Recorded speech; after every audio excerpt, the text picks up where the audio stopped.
الحمد لله وكفى وسلام على عباده الذين اصطفى أما بعد.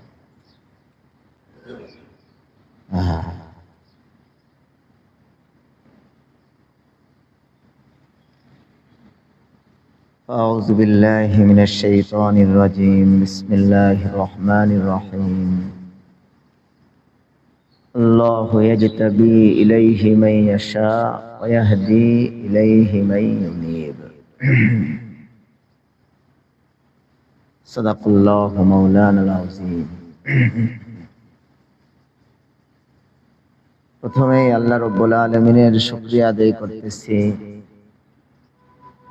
আল্লাহ তাআলা আমাদেরকে ইতিকাফে বসার তৌফিক দান করেছেন। এই সাআদাত বজুরে বাজুনিস তানা বখশদ খোদায়ে বখশিন্দা।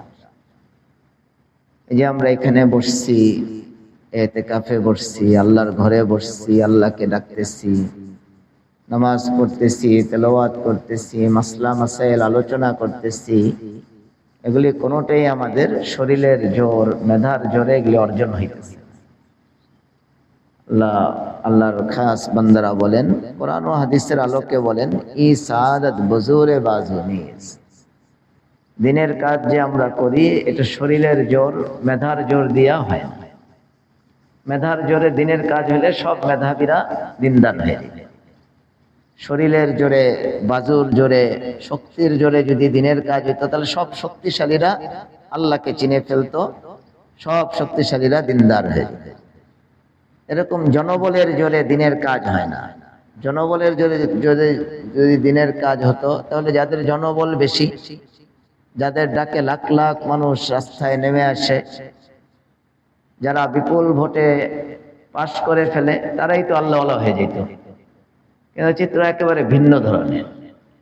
বলছে এই আল্লাহকে পাওয়া, আল্লাহর রাস্তায় চলা, দিন হাসিল করা, আল্লাহকে পাওয়া, এটা শরীরের জোর আর টাকার জোর, মেধার জোর দিয়া অর্জন হয় না। এটা আল্লাহ যদি কাউকে তৌফিক দেয়, আল্লাহ যদি কাউকে কাছে টেনে নেয়, তাহলে সে আল্লাহকে পায়। এছাড়া আল্লাহকে পাওয়া কঠিন। আল্লাহ কোরআনে কারীমের মধ্যে বলেন আল্লাহকে পাওয়ার দুইটা রাস্তা আছে। কয়টা রাস্তা বলেন? আল্লাহকে পাওয়ার, আল্লাহকে যে মানুষ পায়, এটার জন্য আল্লাহ দুইটা পন্থা, দুইটা রাস্তা রাখছেন। আল্লাহ এই আয়াতের মধ্যে বলেন, আল্লাহু ইয়াজতাবি ইলাইহি মান ইয়াশা। এটা হলো প্রথম রাস্তা। ওয়া ইয়াহদি ইলাইহি মান ইউনিব। আর এটা হলো দ্বিতীয়। এখানে এই আয়াতে দ্বিতীয় রাস্তার কথা বলছে। আল্লাহ বলেন যে আমি আমার কোন বান্দা, সে আমাকে চায় না, আমাকে পাইতে চায় না, একবার বলেও নাই যে আল্লাহ আমার হেদায়েত দান করেন, কিন্তু আমার তার উপরে দয়া আসছে, রহম আসছে, আমি তাকে চুম্বকের মতো অনেক সময় টেনে নিই। আর আমার কিছু বান্দা, সে রাত ও দিন কাঁদে যে আল্লাহ আমাকে হেদায়েত দান করো, আল্লাহ আমাকে হেদায়েত দান করো। তার এই কাদার কারণে আমি তাকে হেদায়েত দান করি। তাহলে আল্লাহকে পাওয়ার পথ কয়টা হইল? একটা তো আল্লাহ তাআলা নিজে টেনে নেয়, আল্লাহু ইয়াজতাবি ইলাইহি মান ইয়াশা। আল্লাহু ইয়াজতাবি ইলাইহি মান ইয়াশা। আল্লাহ বলতেছেন যে আমি যাকে চাই তাকে আমি নিজে টেনে আমার কাছে নিয়ে আসি, আমার খাস বান্দা বানায় ফেলি। হযরত ওমর রাদিয়াল্লাহু তাআলা আনহু, উনি আল্লাহ তাআলাকে চায় নাই, আল্লাহ রসুলকে মানতে চায় নাই, বরঞ্চ খোলা তলোয়ার লইয়া রওনা দিছে যে আল্লাহ রসুলকে কেটে ফেলবে, আল্লাহ রসুলকে হত্যা করে ফেলবে, আল্লাহ রসুলকে দুনিয়া থেকে বিদায় করে দিবে। এই নিয়ত করে বের হইছে। এটা কি আল্লাহকে পাওয়ার জন্য বের হইছে? রসুলকে আরো দুনিয়া থেকে বিদায় করে দেওয়ার নিয়ত নিয়ে আল্লাহর বিরুদ্ধে উনি বের হইলেন। আর ওইখানে গিয়া উনি রাস্তার মধ্যে একজনে দাওয়াত দিল যে তুমি রসুলকে মারবা, তোমার ঘরের মধ্যেই তো রসুল ঢুকে গেছে, তোমার বোনই তো দিন কবুল করে ফেলছে, তোমার বোন দিন কবুল করে ফেলছে, তুমি তোমার বোনকে আগে গিয়ে শাসন করো। উনি ঘরে গেছেন, বোনের ঘরে গিয়া দেখে দরজা আটকানো। আসলে বোনের জামাই একজন সাহাবীর কাছে, ওই সময়ে কোরআনের পর্দার আয়াত তখন নাযিল হয় নাই। বোন এবং বোনের জামাই এক সাহাবীর কাছে, যিনি কোরআন পড়তে পারেন, ওনার কাছে কোরআন পড়তেছে। তো ওমর রাদিয়াল্লাহু তাআলা আনহু গিয়ে কান লাগাইছে, কান লাগাই শুনে যে গুনগুন করে ওরা তো পড়তেছে ওই মুহাম্মদ সাল্লাল্লাহু আলাইহি সাল্লাম যেই কোরআন উনি মনে করতেন মন্ত্র, জাদুর মন্ত্র, এটাই তো পড়তেছে। দিছে আওয়াজ, এই আওয়াজ শুনে যিনি শিক্ষক সাহাবী উনি পালায়া খাটের নিচে গিয়ে পালাইছেন যে ওমর আইসা পড়ছে, আজকে আমাকে দুই টুকরা করে ফেলবে। তো ওমর রাদিয়াল্লাহু তাআলা আওয়াজ শুনে ওনার বোন উনি দরজা খুলছেন। ওই সাহাবী তো পালাইছেন কোন রকম যান বাঁচানোর জন্য, খাটের নিচে গিয়ে পালায়া যে আমি কোন রকম আমার বাঁচতে হবে। ওমরের হাতে তো তলোয়ার। আইসে বলছে যে কি শুনলাম তোমরা কি পড়তেছো? বোন ওমরের বোন না, ওমরের বোন, ওমর রাদিয়াল্লাহু তাআলা আনহুর বোন, উনিও তো ওরকম ওমরের বোন, সাহসীর বোন তো সাহসী হয়, উনিও সাহসী। উনি বলছে কি আর করবো, আমি রাসূল সাল্লাল্লাহু আলাইহি সাল্লামের উপর যে কোরআন আল্লাহ নাযিল করছে আমি সেই কোরআন পড়তেছি। এই মায়ের শুরু করছে বোনকে আর বোনের জামাইকে মারতে মারতে রক্তাক্ত করে ফেলছে, রক্তাক্ত করে ফেলছে। যখন বোনের শরীর থেকে রক্ত বের হয়েছে, নিজের বোন তো মায়া লাগতেছে, তখন বলছে আচ্ছা দেখি তোমাদের এই মন্ত্র যেটা পড়তেছো এটা একটু লেখা আছে যে কাগজে, এটা একটু দাও, কাগজ হোক চামড়া হোক। তখন ফাতেমা রাদিয়াল্লাহু তাআলা আনহা, ফাতেমা ওনার নাম ছিল, ওনার বোন, উনি বলতেছেন যে ওমর তুমি আমাদের এই কোরআন কে স্পর্শ করার এখনো তোমার যোগ্যতা আসেনি, কারণ তুমি নাপাক, তুমি কাফের। ইন্নামাল মুশরিকুনা নাজাসুন, মুশরিকরা নাপাক, তোমার শরীর নাপাক, তোমার দিল নাপাক, তোমার দিলের মধ্যে গায়রুল্লাহ, তুমি লাত উজ্জার পূজা করো, তোমার দিলও নাপাক, শরীরও নাপাক, তুমি আমার আল্লাহ তাআলার এই কোরআনকে স্পর্শ করার কোনো অধিকার তোমার নাই, যোগ্যতা নাই, তুমি আগে পবিত্র হও। ওমর রাদিয়াল্লাহু তাআলা পবিত্র কিভাবে হইতে হবে বলো? দেখেন এই যে আল্লাহ তাআলা টানতেছে, উনি গেছেন আল্লাহ রসুলকে মেরে ফেলবে, আর আল্লাহ গোসল করো, গোসল করছে, ওযু করো, ওযু কইরা গোসল করছে। যে ওমর মারবে আল্লাহ রসুলকে, উনি ওযু কইরা গোসল করছেন, কি ওই কোরআনের পাতাটা কি করবে, হাতে নিবে, আর নেওয়ার পরে উনি পড়া শুরু করেন, তো আরবি জানে, পড়তেছে, আর উনি মনে মনে ওনার অন্তরের মধ্যে আয়সা পড়তেছে যে এটা তো কোনো জাদুঘরের মন্ত্র না, জাদুঘরের মন্ত্র তো এরকম হইতে পারে না, এটা নিশ্চিত এটা পুরা জগতের যিনি খালেক স্রষ্টা ওনারই কালাম এটা। এই খোলা তলোয়ার নিয়ে উনি আবার দৌড় দিলেন, রসুল কোথায় আছে? যে রসুল অমুক জায়গার মধ্যে, অমুক ঘাটির মধ্যে খুব গোপনে কিছু সাহাবীদেরকে নিয়ে দিন শিক্ষা দিতেছে, কিছু সাহাবীদেরকে দিন শিক্ষা দিতেছে, যে ওখানে রসুল আছে। এই খোলা তলোয়ার নিয়ে রসুল সাল্লাল্লাহু আলাইহি সাল্লামকে পাওয়ার জন্য চলে গেছেন, খোলা তলোয়ার নিয়ে চলে গেছেন। হযরত হানজালা রাদিয়াল্লাহু তাআলা আনহু উনি যখন দেখছে যে ওমর এরকম খোলা তলোয়ার নিয়ে চলে আসছে, হানজালা রাদিয়াল্লাহু তাআলা আনহু উনি বলতেছেন ইয়া রাসূলুল্লাহ আপনি আদেশ করেন আমি দূর থেকেই তার শেষ করে দিই, আপনার কাছে আসলে বিপদ হতে পারে, তার হাতে খোলা তলোয়ার, সে আপনার স্পষ্ট দুশমন। আল্লাহ রাসূল সাল্লাল্লাহু আলাইহি সাল্লাম উনি বলছেন যে না, ওমরকে আসতে দাও, কারণ আমি গতকালকে মাত্র দোয়া করছি আল্লাহুম্মা আইয়িদিল ইসলাম বি ওমর, আল্লাহ ওমরের মাধ্যমে আমার ইসলামকে আপনি শক্তিশালী করেন। আমার বিশ্বাস আল্লাহ আমার দোয়াকে ফিরিয়ে দেয় নাই, আমার এই দোয়া কবুল হয়ে গেছে, এটা আমার বিশ্বাস। ওমর রাদিয়াল্লাহু তাআলা খোলা তলোয়ার নিয়ে কাছে আসছে, আল্লাহ রাসূল শুধু একটা শব্দ বলছে, ওমর এখনো কি তোমার সময় হয় না ইসলাম কবুল করার? সাথে সাথে উনি তলোয়ার ফেলে দিয়ে আল্লাহ রাসূলের হাতে ইসলাম কবুল করে দিয়েছেন। এটাই আল্লাহ বলছেন আল্লাহু ইয়াজতাবি ইলাইহি মাইয়াশা, আল্লাহ যাকে চান তাকে, সে যদিও চায় না হেদায়েত, সে চায় গোমরাহি, সে চায় পথভ্রষ্টতা, কিন্তু আল্লাহ তাআলা যদি কাউকে মনে করেন যে না আমি তাকে হেদায়েত দান করে দিব, সে যদিও হেদায়েত চাইতেছে না, আল্লাহ বলেন আমি তাকে জোর করে হেদায়েত দান করি। ওমরকে আল্লাহ তাআলা জোর করে হেদায়েত দান করে দিয়েছেন। আব্দুল্লাহ ইবনে মুবারক রাহমাতুল্লাহ আলাইহি সারা বিশ্বের শ্রেষ্ঠ মুহাদ্দিস, ইমাম মালিক রাহমাতুল্লাহ আলাইহির সরাসরি শাগরিদ। ইমাম বুখারী, মুসলিম ওনারা ওনাদের ওস্তাদদের ওস্তাদ, শাইখুল ইসলাম আল্লামা তকি উসমানী সাহেব লিখছেন যে আমি অনেক কিতাব ঘাটাঘাটি করলে দেখা যায় অনেকে ইমাম বুখারী রাহমাতুল্লাহ আলাইহির সম্পর্কে কালাম করছে, সমালোচনা করছে, কিন্তু পৃথিবীর বুকে কোনো মুহাদ্দিস ইমাম আব্দুল্লাহ ইবনে মুবারক রাহমাতুল্লাহর উপরে কোনো সমালোচনা করে নাই, কোনো কালাম করে নাই। সবার নিকটে উনি গ্রহণযোগ্য ব্যক্তি ছিলেন, সিকা আরবি ছিলেন। আব্দুল্লাহ ইবনে মুবারক রাহমাতুল্লাহ আলাইহির বয়স 40 হয়ে গেছে, তখনও উনি বাগানের মধ্যে নর্তকী নিয়ে থাকে, খারাপ নারীদেরকে ব্যবহার করে। তখনও উনি গান নিজে নিজে বাদ্যযন্ত্র বাজাইয়া উনি নিজে গান গায়, উনি গায়ক। আর ওনার চারপাশে নর্তকী, ওনার সম্পদের অভাব ছিল না। রাত্র দিন গুনাহে ওনার কাটতেছে, রাত্র দিন উনি নিজেই গায়ক, নিজেই উনি ওই বাদ্যযন্ত্র বাজায়, তার ঠিকঠাক করে এটাকে বাজায়। আল্লাহ তাআলা চাইতেছেন ওনাকে হেদায়েত করবেন, উনি হেদায়েত আল্লাহর কাছে চায় নাই।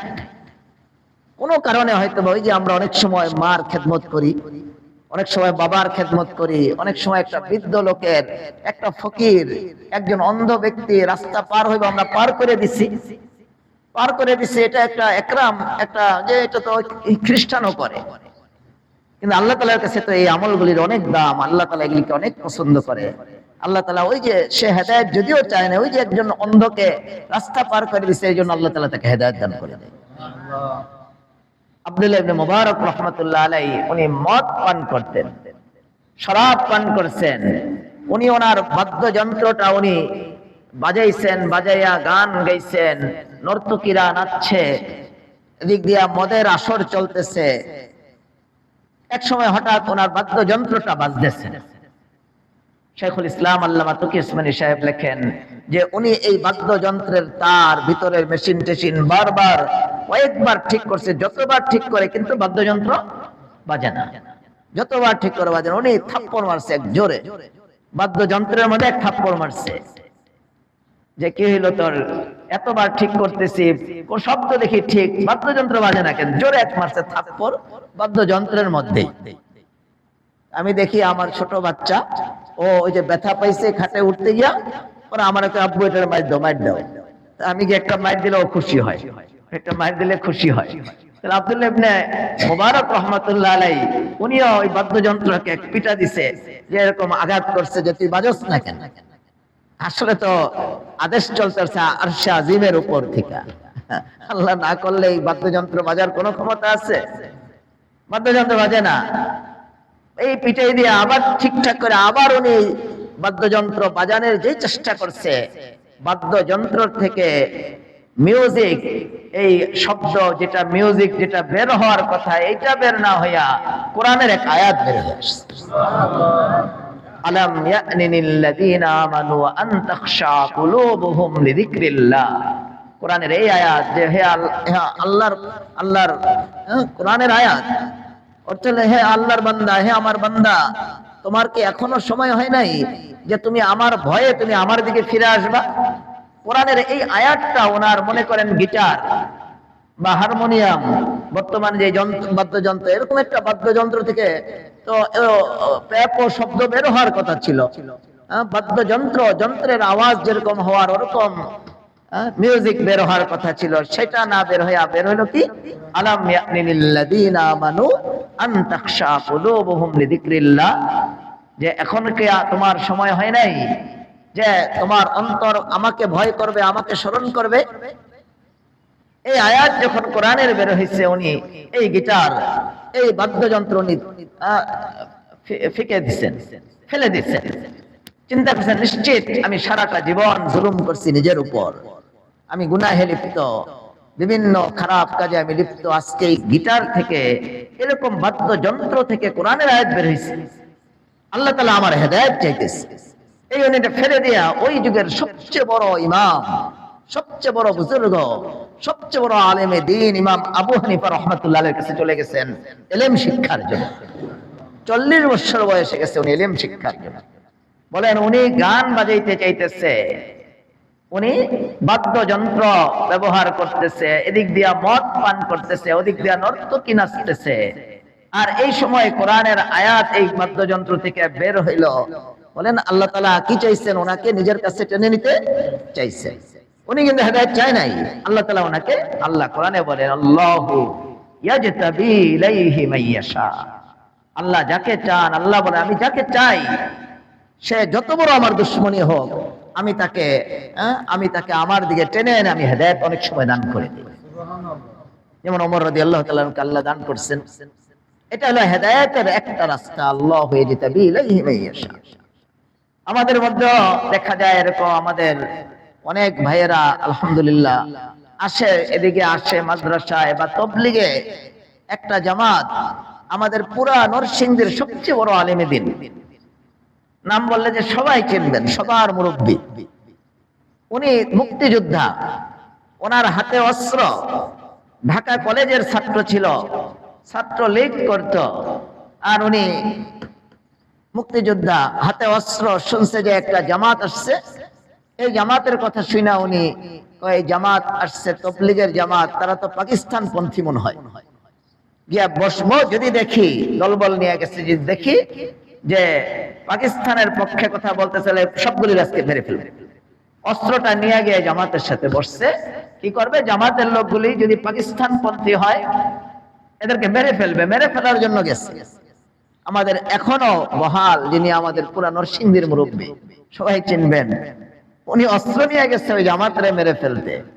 আর ওই জামাতের আমির সাহেব দাঁড়ায়া যখন 6 নম্বর আলোচনা করতেছে, আল্লাহর বরত্বের আলোচনা করতেছে, হযরত যিনি গেছেন এদেরকে ব্রাশ ফায়ার করে মেরে ফেলতে, উনি অস্ত্রটা মাটিতে ফেলে দিচ্ছেন। ফেলে দিয়ে উনি আমির বয়ান শেষ করার পরে বলছে যে হুজুর আপনি কতদিন আছেন এখানে?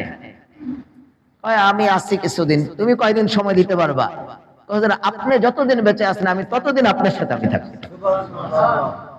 আমি আপনার পিছ ছাড়বো না হুজুর, আমি তো আসছিলাম আপনার মেরে ফেলবো। দেখেন উনি আসছিল মেরে ফেলতে, আর আল্লাহ ওনাকে টেনে উনি চিল্লা দিয়ে দিলেন, সময় লাগাইলেন। সময় লাগাইয়া পরে এই ঢাকা কলেজের জীবন ছেড়ে দিয়া উনি চলে গেলেন আমাদের শাইখে সন্দীপী রহমাতুল্লাহ আলাইহির কাছে ইলম শিক্ষা করার জন্য। আর এখন সারা নরসিংদীর সবচেয়ে বড় শাইখুল হাদিস, সবার সরে তাজ, সবার মুরব্বী। আল্লাহ বলেন আল্লাহু ইয়াজতাবি ইলাইহি মাইয়াশা ওয়া ইয়াহদি ইলাইহি মাইয়ুনিব। হেদায়েতের এটা আমি কত দলিল দেব, আপনাদের সামনে হাজার এখন রাস্তা খুলবে, আপনাদের জেহেন এখন এগুলো আসতে থাকবে, দেখবেন এরকম হাজার ঘটনা যে সে হেদায়েত চায় নাই, কিন্তু আল্লাহ তাআলা তাকে জোর করে হেদায়েত দান করেছে। এজন্য আমরা সবাই ইনশাআল্লাহ আল্লাহ তাআলার কাছে হেদায়েত চাইবো। আর দ্বিতীয় পথ, আল্লাহ হেদায়েত যে দান করেন বান্দাকে, আরেকটা পন্থা আল্লাহ রাখছেন, ওয়াহদি ইলাইহি মাইয়ুনিব। আরেকজন সে আল্লাহর কাছে রাত ও দিন কাঁদে যে আল্লাহ আমি আপনারে চাই, আল্লাহ আমি আপনারে চাই, আল্লাহ আমি আপনার ভালোবাসা চাই। আল্লাহুম্মা ইন্নী আসআলুকা হুব্বাক। আল্লাহ রাসূল আমাদের দোয়া শিক্ষা দিয়েছেন। আমরা তো দোয়া করি যে আল্লাহ আমার মার্কেটটা বড় করে দাও, আমার বিল্ডিংটা বড় করে দাও। বিল্ডিং এর মহব্বত, স্ত্রীর মহব্বত এত বেশি, স্ত্রী ছাড়া বাড়ি ছাড়তে পারে না, 2 দিনের জন্য 3 দিনের জন্য সময় লাগাইতে পারে না, খানকায় যাইতে পারে না, এতেকাফে বসতে পারে না, তারপরে তবলিগে তো যেতেই পারে না। আর আল্লাহ রাসূল আমাদেরকে দোয়া শিক্ষা দিতেছেন, আল্লাহুম্মা ইন্নী আসআলুকা হুব্বাক ওয়া হুব্বা মান ইউহিব্বুক ওয়া হুব্বা আমালিন ইউকাররিবুনি ইলাইহি। আল্লাহ আমি দুনিয়ার ভালোবাসা চাই না, আল্লাহ আমি দুনিয়ার আসবাবের ভালোবাসা চাই না, আল্লাহ আমি আপনার ভালোবাসা চাই। আল্লাহুম্মা ইন্নী আসআলুকা হুব্বাক ওয়া হুব্বা মান ইউহিব্বুক। আল্লাহ আপনি যাদেরকে ভালোবাসেন, আল্লাহ যেই লোকগুলিকে আপনি ভালোবাসেন সেই লোকগুলির ভালোবাসাও আল্লাহ আমি চাই। তাহলে বোঝা গেল যেই লোকগুলিকে আল্লাহ ভালোবাসে, যারা আল্লাহওয়ালা, তাদের ভালোবাসা, তারা যদি আপনাকে ভালোবাসে, আল্লাহ রাসূল আমাদের শিক্ষা দিতেছেন যে তুমি এইভাবে দোয়া করো, আল্লাহ আপনি যে লোকগুলিকে ভালোবাসেন ওই লোকগুলির অন্তরের ভালোবাসা আমার প্রতি দান করে দেন। তাহলে লাভ কি হবে? আল্লাহর ভালোবাসা আপনার প্রতি চলে আসে। এজন্য যারা আমি দেখছি অনেক ভুল পথে চলতেছে, ভালো মানুষ ভালো না, ভুল পথে চলে, কিন্তু আলেমদেরকে অনেক শ্রদ্ধা করে, আলেমদেরকে অনেক সম্মান করে, অনেক ভালোবাসে। আমি গ্যারান্টি দিয়ে অনেক সময় বলে দিই, ইনশাল্লাহ কিছুদিন পরে দেখবে লোকটা হেদায়েত হয়ে যাবে, কারণ সে আল্লাহ ওয়ালাদেরকে ভালোবাসে। আল্লাহুম্মা ইন্নী আসআলুকা হুব্বাক ওয়া হুব্বা মান ইউহিব্বুক ওয়া হুব্বা আমালিন ইউকাররিবুনি ইলাইক। আল্লাহ আমার অন্তরের মধ্যে আপনার ভালোবাসা দান করেন। আল্লাহ আমার অন্তরের মধ্যে ওই লোকগুলির ভালোবাসা দান করেন যেই লোকগুলিকে আপনি ভালোবাসেন। আর আল্লাহ আমার অন্তরের মধ্যে এমন আমলের ভালোবাসা দান করেন যেই আমলগুলি আমাকে আপনার পর্যন্ত পৌঁছে দিবে। এই দোয়াটা আমরা সবাই মুখস্থ করে নিব। আল্লাহুম্মা ইন্নী আসআলুকা হুব্বাক ওয়া হুব্বা মান ইউহিব্বুক ওয়া হুব্বা আমালিন ইউকাররিবুনি ইলাইক। আরবের মধ্যে বেতের নামাজের মধ্যে আমরা এই যে দোয়ায়ে কুনুত পড়ি না, ওনারা দোয়ায়ে কুনুতটা তো জেহরান পড়ে, জোরে পড়ে, আমরা তো আস্তে পড়ি। ওনারা এই দোয়াটা এই এর মধ্যে রমজান মাসে তারাবির মধ্যে, তারাবির পরে বেতের নামাজের মধ্যে আইমে হারমাইন দোনোখানে এই দোয়াটা খুব বেশি পড়ে। আল্লাহুম্মা ইন্না নাসআলুকা হুব্বাক ওয়া হুব্বা মান ইউহিব্বুক ওয়া হুব্বা আমালিন ইউকাররিবুনি ইলাইক। তা আল্লাহ তাআলা হেদায়েত যে দান করেন বান্দাকে, তার দ্বিতীয় পন্থা হলো ইয়াহদি ইলাইহি মান ইউনীব। যে আমার কাছে হেদায়েত চায়, যে আমার কাছে ক্রন্দন করে রাত ও দিন চায় যে আল্লাহ আমাকে হেদায়েত দান করো। আল্লাহ যে হেদায়েত চায় না তারই আল্লাহ জোর করে হেদায়েত দেয়া দেয়, আর যে হেদায়েত চাবে তারে কি আল্লাহ মাহরুম করবে বলেন? তারে তো আল্লাহ বঞ্চিত করবে না, তারে তো আরো ভরপুর দান করে দেয়। হযরত আবু যর গিফারী রাদিয়াল্লাহু তাআলা আনহু, রাসূলের সাহাবী, মজলুম সাহাবী আবু যর গিফারী রাদিয়াল্লাহু, উনি সবচেয়ে বেশি দুনিয়া থেকে সাহাবী ছিলেন। এইজন্য ওসমান রাদিয়াল্লাহু তাআলা শেষ জমানায় ওনারে বলছে তুমি পাহাড়ের দিকে যাও গিয়া।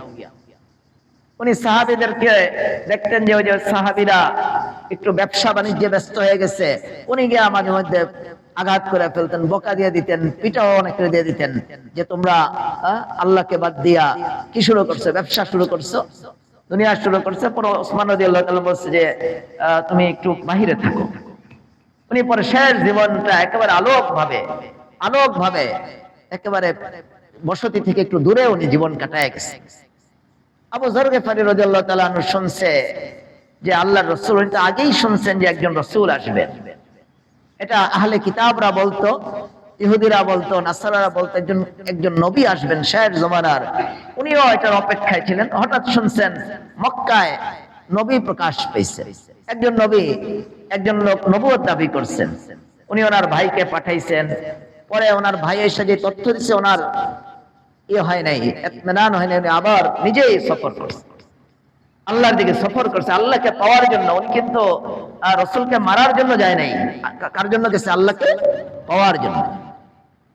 এই যে হেদায়েতের দ্বিতীয় রাস্তা, ওয়াহদি ইলাইহি মান ইউনীব, যে আল্লাহকে পাইতে চায়, আল্লাহকে পাইতে চায়, রাত ও দিন আল্লাহকে চায়, আল্লাহ বলেন তাকে আমি হেদায়েত দান করি। আর অনেকে চায় না, তারপরে আমি তাকে জোর করে দিয়ে দিই। ওমর রাদিয়াল্লাহু তাআলা আনহুকে জোর করে দিলেন। আব্দুল্লাহ ইবনে মুবারক রাহমাতুল্লাহ আলাইহি উনি চায় নাই, উনি নর্তকী নিয়ে আসতেছে, আর ওই সময় ওনার বাদ্যযন্ত্র থেকে কোরআনের আয়াত বের করে ওনাকে হেদায়েত দান করে দিলেন।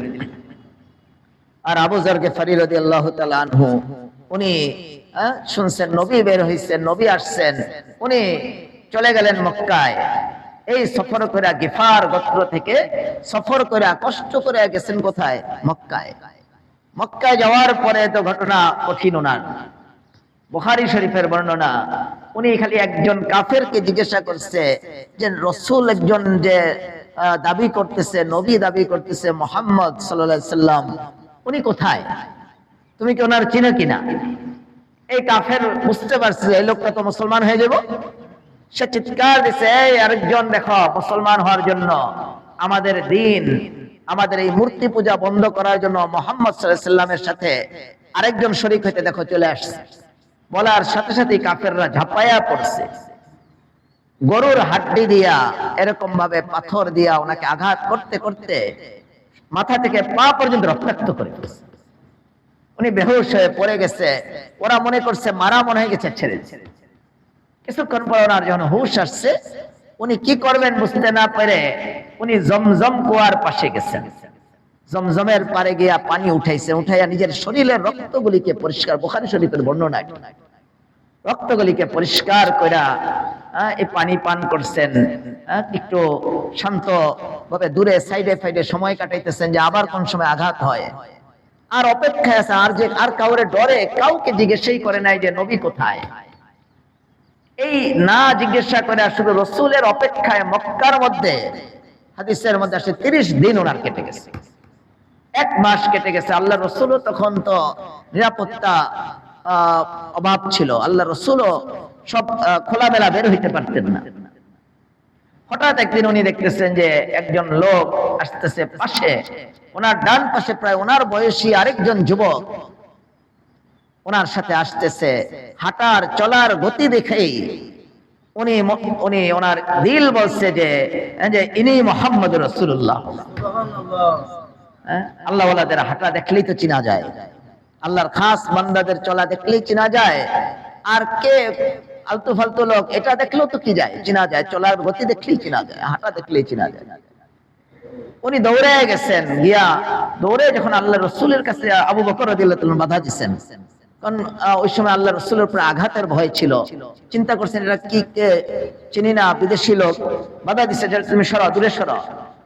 আল্লাহ রসুল ওনার দিকে তাকায় বলছেন যে তুমি কোত্থেকে আসছো? হুজুর গেফার গোত্র থেকে আসছি। কেন আসছো? যে আমি শুনছি আপনার উপরে নবুয়ত, আর আপনাকে দেখার পরে আমার ইয়াকিন হয়ে গেছে নিশ্চিত আপনি আল্লাহর নবী হবেন। আমি আপনার কাছে দ্বীন কবুল করার জন্য আসছি, আমাকে মুসলমান বানান।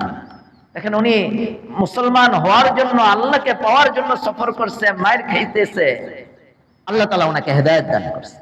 আল্লাহ রসুল জিজ্ঞাসা করছে যে আবু যর, তুমি 30 দিন যাবত এখানে আসছো, তোমার তো কেউ মেহমানদারিও করে নাই, আরো তুমি যা বললে তোমাকে পিটাইছে, আঘাত করছে, রক্তাক্ত করছে, তুমি 30 দিন কি খেয়েছিলা? আবু যর গিফারী রাদিয়াল্লাহু আনহু, ইয়া রাসূলুল্লাহ, এই 30 দিন আমি আবু যরের পেটের মধ্যে কোনো খাদ্য, কোনো দানা ঢুকে নাই, শুধু আল্লাহর কুদরতি পানি, ওই যে জমজম কুয়া, এই জমজম কুয়ার পানি আমি 30 দিন যাবত পান করতেছি। আল্লাহ রাসূল বলছেন যে তুমি কিভাবে ছিলা 30 দিন শুধু পানি খেয়ে? তখন আবু যর গিফারী রাদিয়াল্লাহু তাআলা ওনার পাঞ্জাবিটা উঠে, ওনার পাঞ্জাবি বা কাপড় এটা উঠাইছেন, উঠে বলছে ইয়া রাসূলুল্লাহ, আমি 30 দিন আগে খুব চিকন ছিলাম, আমার 30 দিন আগে আমার পেট ছিল নিচে, 30 দিন আগে আমি ছিলাম খুব দুর্বল। ইয়া রাসূলুল্লাহ, 30 দিন আমার পেটে কোনো দানা, কোনো খাদ্য, কোনো একটা গমের দানাও আমার ঢুকে নাই, একটা ফল, একটা আঙ্গুর, একটা খেজুরও আমার মুখ দিয়ে ঢুকে নাই, শুধু এই জমজম পানিটুক ঢুকছে। ইয়া রাসূলুল্লাহ, আমার পেট দেখেন, আমার শরীর দেখেন, আমার হাড্ডিগুলি, এই ছাতনার হাড্ডি, পাজরের হাড্ডিগুলি প্রকাশ হয়ে গেছিল, কিন্তু এই 30 দিন আমি এই পানি পান করার পরে এখন পেটের যে ভাস এটাও নাই, আর এই হাড্ডিগুলি এখন দেখা যায় না, আল্লাহ আমাকে হৃষ্টপুষ্ট বানায় দিছে। আল্লাহ রাসূল সাল্লাল্লাহু আলাইহি ওয়াসাল্লাম তখন বলছেন ইন্নাহা মুবারাকাতুন মাউ জমজম, জমজমের পানি তুমি 30 দিন পান করছো, 30 দিন না, 30 বছরও যদি তুমি এই জমজমের পানি শুধু পান করো, তোমার খাদ্যের প্রয়োজন হবে না, তোমার অন্য কিছুর প্রয়োজন, সুস্থ থাকার জন্য, বেঁচে থাকার জন্য এই জমজমের পানি যথেষ্ট। কেন? ইন্নাহা মুবারাকাতুন, আল্লাহ রাসূল বলেন যে এই পানি অনেক বরকতময়, এই পানির মধ্যে আল্লাহ বরকত রাখছে। ইন্নাহা তুআমু তুমিন ও শিফাউ সুকমিন, আল্লাহ রাসূল বলেন, বুখারী শরীফের বর্ণনা, যে যারা ক্ষুধার্ত, এই পানিটাই ক্ষুধার্ত ব্যক্তিদের পেট ভরার জন্য যথেষ্ট। যারা তৃষ্ণার্ত, যাদের পিপাসিত, যারা পিপাসাগ্রস্ত, তাদের পিপাসা মিটানোর জন্যই পানি যথেষ্ট। উনি 30 দিন পর্যন্ত শুধু পানি পান করে আল্লাহকে চাইছে, আল্লাহ আমি আপনাকে চাই, আপনার রাসূলের কাছে আমি ঈমান আনতে চাই। আল্লাহ তাআলা ওনাকে ঈমান দান করছেন, হেদায়েত দান করছেন। তাহলে হেদায়েত পাওয়ার রাস্তা কয়টা হইল? না এখনো বুঝে আসে ভাই? হেদায়েত পাওয়ার রাস্তা কয়টা হলো? এটাই বলছেন, আল্লাহু ইয়াজতাবি ইলাইহি মান ইয়াশা ওয়া ইয়াহদি ইলাইহি মান ইউনিব, যে আল্লাহ যাকে চায়, আল্লাহর যাকে মনে চায়, আল্লাহ তো কাদের মুতলক, আল্লাহর কাজের মধ্যে বাধা দেওয়ার ক্ষমতা কারো নাই। আল্লাহ যাকে চান আল্লাহ তাকে হেদায়েত দান করে দেন। ফেরাউনের ঘরে ফেরাউনের স্ত্রী ফেরাউনের ঘরে যে বসবাস করতেছে, ফেরাউনের কাছে পালিতা সেই স্ত্রীকে আল্লাহ তাআলা ফেরাউনের ঘরে রেখে তাকে ইসলাম দ্বীন দান করে দিলেন। আর যেই ফেরাউন নিজের চোখে মুসা আলাইহিস সালামের মুজিজা দেখতেছে, যে মুসা আলাইহিস সালাম লাঠি ফেললে সাপ হয়ে যায়, মুসা আলাইহিস সালাম এরকম হাত বগলের নিচে নিয়ে উঁচা করলে হাত থেকে লাইটের মতো আলো বের হয়, এই সমস্ত মুজিজা উনি আরো হাজার বার ফেরাউনকে মুসা আলাইহিস সালাম দাওয়াত দিলেন, কিন্তু মুসা দাওয়াত কবুল করে নাই, আল্লাহ টেনে নেয় নাই। আর মুসা ফেরাউন দাওয়াত কবুল করে নাই, মুসা আলাইহিস সালাম দাওয়াত দিলেন, ফেরাউন দাওয়াত কবুল করলো না।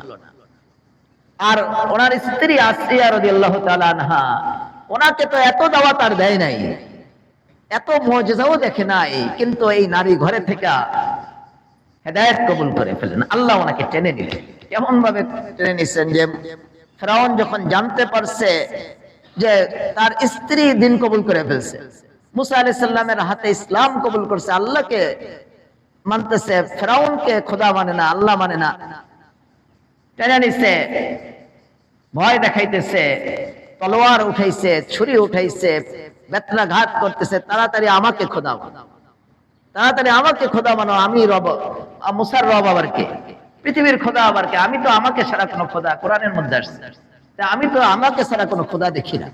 সে খোদা দেখে না, সে তারে ছাড়া কেউ কাউকে খোদা দেখে না, সে বলে খোদা। তার কাছে বৃষ্টি চাইছে, তারা যারা খোদা মানে তারা বৃষ্টি, যে আপনি আমাদের খোদা, আমাদের বৃষ্টির প্রয়োজন। হ্যাঁ, সুকুনে কলব রাসূলের মধ্যে আমি পড়লাম, আশ্চর্য লাগলো।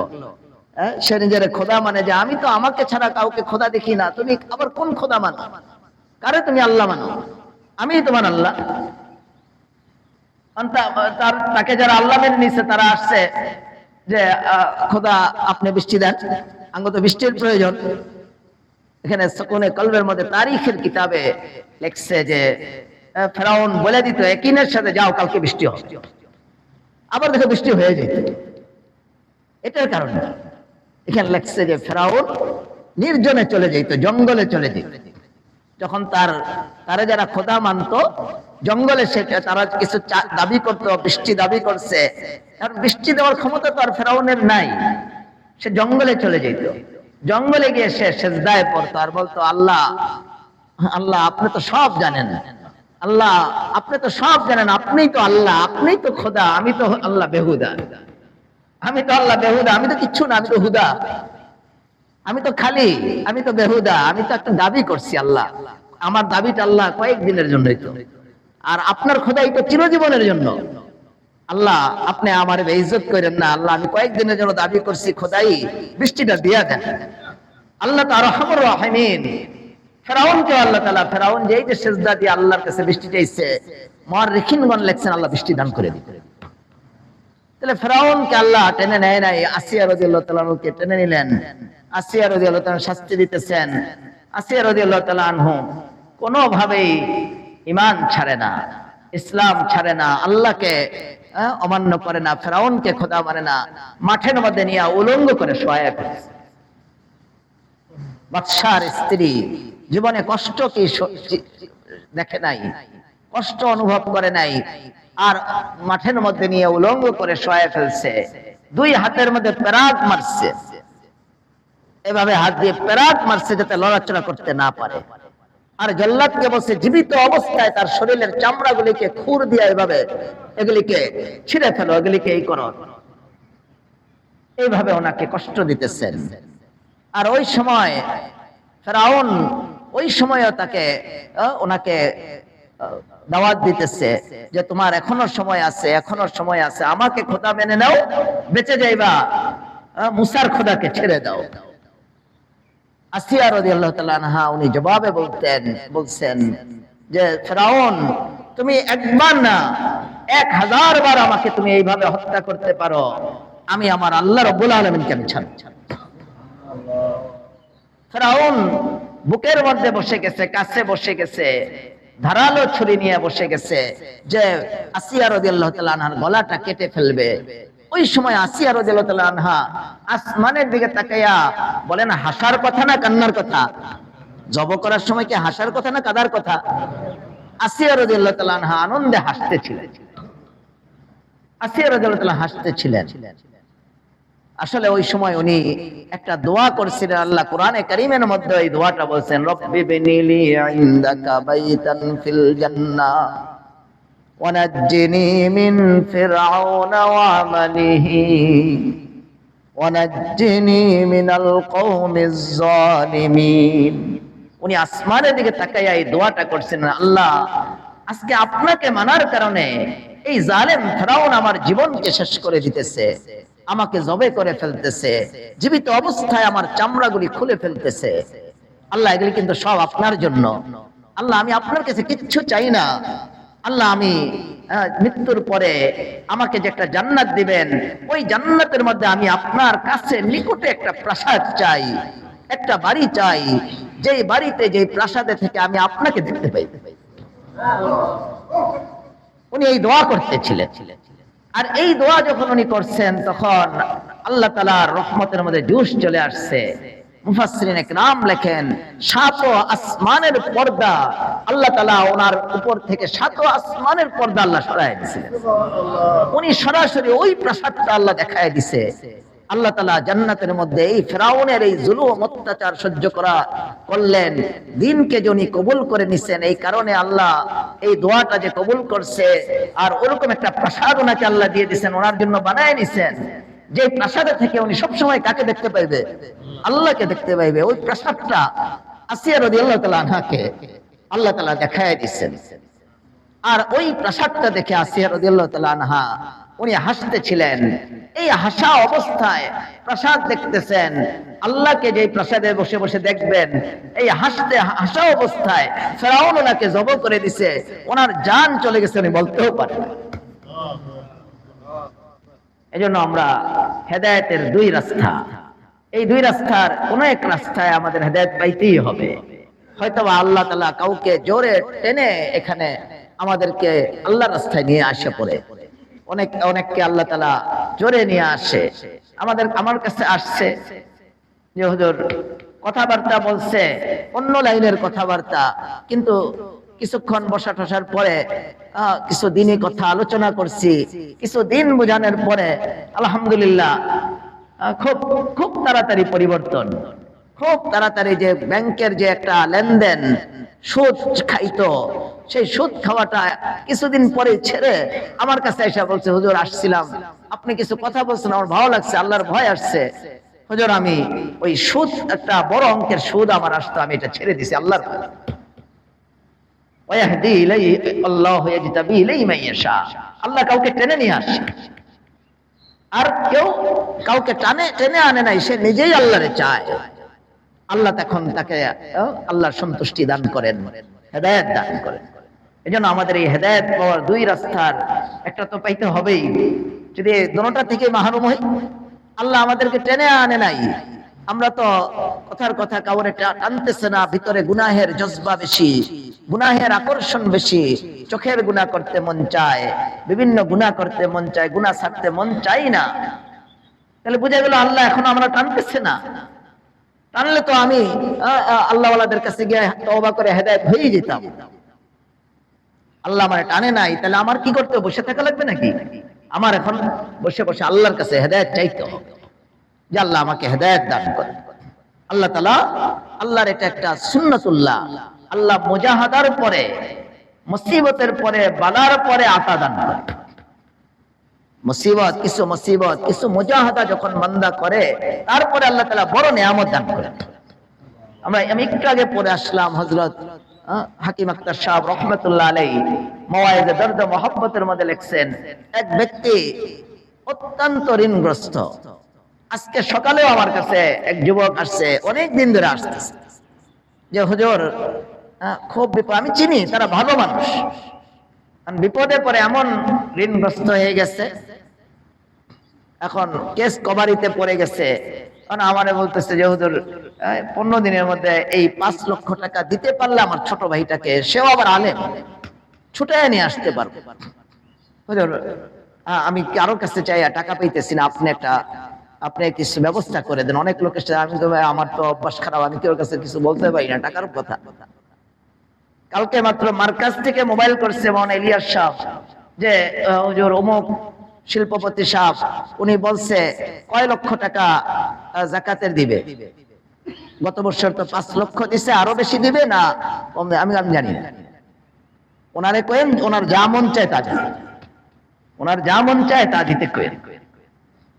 এখন মোবাইল করছে যে হুজুর 5 লক্ষ টাকার একটা পাঠায় দিচ্ছে আমার কাছে। ইলিয়াস সাহেব মোবাইল করছে, হুজুর 5 লক্ষ আপনি তো আর যাইবেন না ওদের কাছে, ওরা আমার কাছে পাঠিয়ে দিচ্ছে না, আমার আইসা দিতে হইব, আমি মার্কাজের ব্যস্ততায় আছি, একটা ছাত্র হুজুর কষ্ট করে পাঠিয়ে দেন। আমি একটা ছাত্র পাঠিয়ে দিচ্ছি মার্কাজে, আমি ওদের টেক্সটাইলে পাঠাই নাই, ওদের কোনো তাদের কোনো অফিসে পাঠাই। একদিন ভুলে মোবাইল করছিল যে হুজুর ম্যানেজার মনে হয় মোবাইল করছিল যে টাকা তো আপনার জন্য মাদ্রাসার জন্য রাখা হয়েছে, হুজুর টাকাটা একটু নিয়ে যান। আমি সাথে সাথেই বলছি যে ভাই দেখেন আমাদের তো একটা তরতিব আছে, দত্তেরগাঁও মাদ্রাসা থেকে কারো কাছে গিয়ে টাকা আনা হয় না, দয়া করে। পরে এই লোকটা এমন মাপ চাওয়া, হুজুর আমি ভুলে করে ফেলছি, হুজুর হুজুর আমার মালিক যদি জানে যে আমি আপনার অসুবিধা হয়ে যাবো, আমার হুজুর আমার মাফ করে দেন, হুজুর মাফ করে দেন। আমি কতবার যে উনি মাপ চাইছেন, আমি অসুবিধা নেই, আপনি ভুলে করছেন, আপনি হয়তো অন্য মাদ্রাসা মনে করে করছেন, হয়ে গেছে, যাক অসুবিধা নেই। কি জানি বলতেছিলাম, আমরা আল্লাহ তাআলা অনেক সময় যে এক বিপদগ্রস্ত লোক আসছে, মুসিবতে পড়া, মুসিবতের পরে মুজাহাদার পরে আল্লাহ তাআলা অনেক সময় বড় বকশিশ দান করে। এত বড় ধনী মানুষ উনি চিনে, আজকে তারা অনেক বিপদগ্রস্ত, 5 লক্ষ টাকার জন্য আজকে জেল খাটতেছে। এক লোক আমি আজকে পড়লাম হাকিম আক্তার সাহেব রহমান এরকম ঋণগ্রস্ত হইয়া খুব কাঁদতেছে, খুব আল্লাহ আমার ঋণ শোধ করার ব্যবস্থা করেন, আল্লাহ আমার ঋণ শোধ করার ব্যবস্থা করে দেন।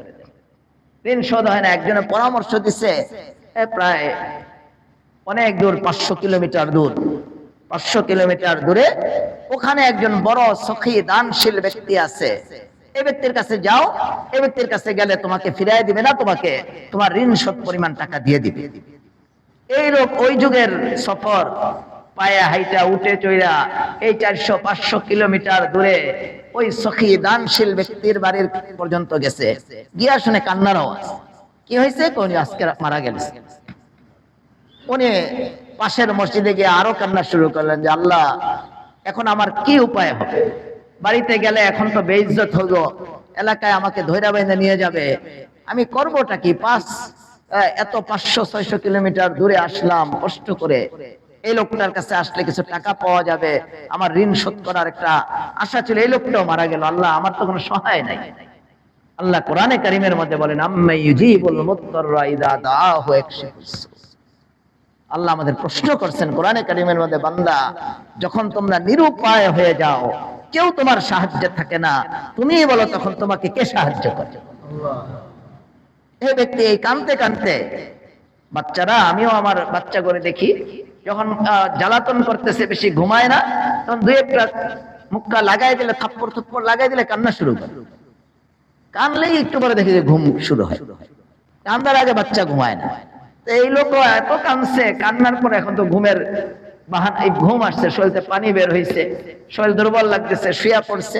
ঘুমের মধ্যে আল্লাহ তাআলা স্বপ্নে দেখাইছেন যে তুমি এদিক ওদিক দৌড়াইতেছো কেন, তোমার ঘরের ভিতরেই তুমি তোমার রুমটাকে একটু মাটি খোদো, তোমার দাদার কিছু সম্পদ, অনেক দামি সম্পদ এখানে রক্ষিত আছে, উনি রক্ষা করেছে, এটা উঠাইলে তোমার ঋণও শোধ হবে, আর তুমি এটা দিয়ে আরো অনেক সম্পদ বাড়াইতে পারবে। বাড়িতে গিয়া ওই ঘর ওই রুম খুঁজছে, খোঁজার পরে দেখে যে এখানে ওই দাদার রক্ষিত স্বর্ণ মুদ্রা, অনেক টাকা পয়সা উনি এখানে রক্ষিত করে গেছেন, হয়তো মারা যাওয়ার আগে বলে যেতে পারে নাই। উঠানোর পরে দেখে যে ওনার ঋণ শোধ হয়ে উনি বাড়ি ঘর করার মতো, আরো সম্পত্তি কেনার মতো এখানে টাকা আছে।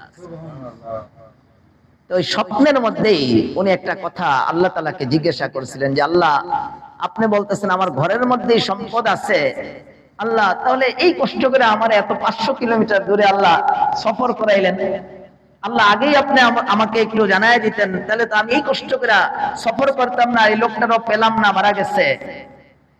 স্বপ্নের মধ্যেই আল্লাহ তাআলা তাকে জবাব দিচ্ছে যে এটা আমার একটা সুন্নত তরিকা, যে মুজাহাদা, বান্দা মুজাহাদা করবে, মুজাহাদা করার পরে বান্দা কষ্ট করবে, তারপরে আমি তাকে নিয়ামত দান করব। আল্লাযীনা জাহাদু ফীনা লানাহদিয়ান্নাহুম সুবুলানা। আল্লাহ বলেন কেউ যদি আমারে পাওয়ার জন্য, আমাকে পাওয়ার জন্য কেউ যদি চেষ্টা করে, আল্লাহ বলতেছেন, আল্লাহ ওয়াদা করতেছেন যে আমি তার জন্য শুধু একটা না, হেদায়েতের সব রাস্তা, অগণিত রাস্তা আমি খুলে দেব। এজন্য আমরা আল্লাহ তাআলার কাছে হেদায়েত চাইবো। ইনশাআল্লাহ আমরা কষ্ট করতেছি, আপনারা কষ্ট করতেছেন। আল্লাহ আপনাদের আমাদের এই ইতিকাফকে কবুল করেন। এই ইতিকাফের জন্য আমি কিছু মাসাইল বয়ান করি, আজকে আর বেশি করব না, যেহেতু আপনাদের সময় বেশি নিয়ে নিছি। ইতিকাফ 3 প্রকার লিখছে। ইতিকাফ কয় প্রকার? এক প্রকার ইতিকাফ হলো সুন্নত ইতিকাফ, যেটা আমরা বসছি 10 দিনের জন্য। আরেক প্রকার ইতিকাফ হলো নফল ইতিকাফ। এটা কোনো সময় নির্ধারিত নাই। 1 মিনিট 10 মিনিটের জন্য মসজিদে ঢুকছেন, আপনি যখন নিয়ত করে মসজিদে ঢুকবেন তখনই আপনার ইতিকাফ। 1 মিনিটের জন্য ইতিকাফ হইতে পারে, এটা হলো নফল ইতিকাফ। আর আরেকটা হলো ওয়াজিব ইতিকাফ, যেটা মানতের ইতিকাফ, যে আপনি মানত করছেন যে আমার ছেলেটা যদি সুস্থ হয় তাহলে আমি 10 দিন ইতিকাফ করব, এটা হলো ওয়াজিব ইতিকাফ। আমরা যেটা বলছি এটা হলো সুন্নতে মুআক্কাদা আলাল কিফায়া। এই ইতিকাফ আমরা ইনশাআল্লাহ মাসলা মাসাইল প্রতিদিনই আলোচনা হবে, এতে নষ্ট না হয় সেটার ফিকির করব, খুব বেশি করে রুনাজারি করব আল্লাহ তাআলার দরবারে।